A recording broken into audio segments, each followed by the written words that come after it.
Bon, salut la team, nouvelle vidéo, nouveau journal intime.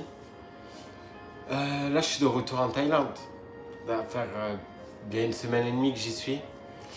Incroyable. Genre là, je suis à Chiang Mai dans le nord. Et je vais vous raconter ce qui s'est passé entre le Vietnam et la Thaïlande. Avant de commencer la vidéo, n'oublie pas de liker, commenter, t'abonner. Allez me follow sur Instagram. Faut savoir que sur ce journal intime, j'ai rencontré quelqu'un. Jazzy qui est une très très bonne amie. Et elle m'a pris pendant une semaine à Udon Thani qui est vers la frontière Laos, pour me faire vivre une semaine comme les Thaïlandais. Donc elle travaillait, donc je la voyais très peu dans la journée. Mais le peu qu'on faisait, on faisait plein de choses. Donc premier jour de la rencontre, bon j'ai pas filmé mais on allait boire un coup. Et c'est le lendemain où ça a vraiment commencé. Il faut savoir que Jazzy, elle est prof d'anglais. Donc, elle traduisait tout. Genre, c'était très simple. Et elle comprenait que j'avais du mal, donc elle arrivait à essayer de me comprendre. Et je pense que c'est l'expérience qu'il me fallait pour améliorer mon anglais aussi. Donc, première journée, on est allé au musée d'Udon Thani qui est en frontière laotienne. Et il y a toute une histoire sur Udon Thani, sur la colonisation des Français. Ça a été une base pour les Américains. C'était une base pour les Thaïlandais et même les Laotiens. Genre, c'est vraiment quelque chose.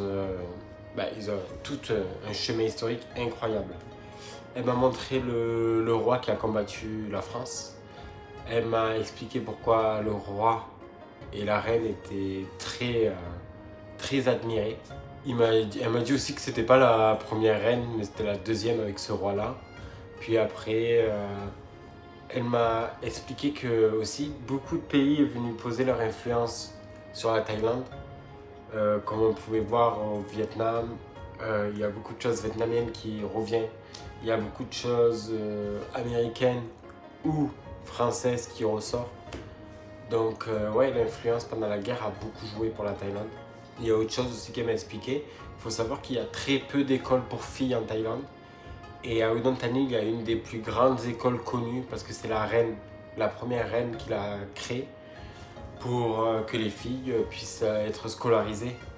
Et c'est une école que de filles. Et elle a fait cette école-là pour devenir professeure.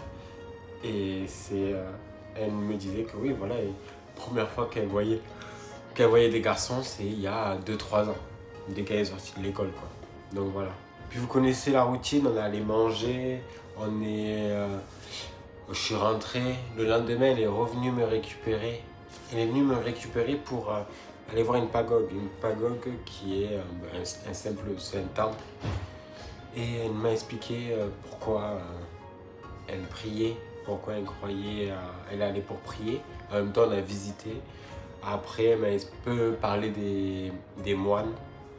Et elle m'expliquait que les moines, c'est toute leur vie, ils n'ont pas d'enfants, ils sont très impliqués, ils peuvent devenir moines en plein milieu de leur vie aussi, même arrêter d'être moines, que tous les matins, si je faisais attention, tu as des moines qui venaient récupérer à manger vers 5h30, 6h, dès le lever du soleil, tu as des moines qui venaient récupérer à manger dans tous les commerces et prier. Bon, après tout ça, le lendemain, on est allé dans un temple chinois.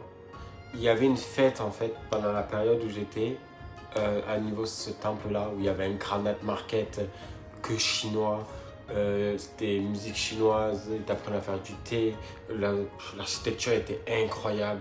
On allait boire un thé, un café dans ce temple là, ils avaient des petits restos, on a nourri les poissons aussi, les carpes qui étaient vraiment pas mal.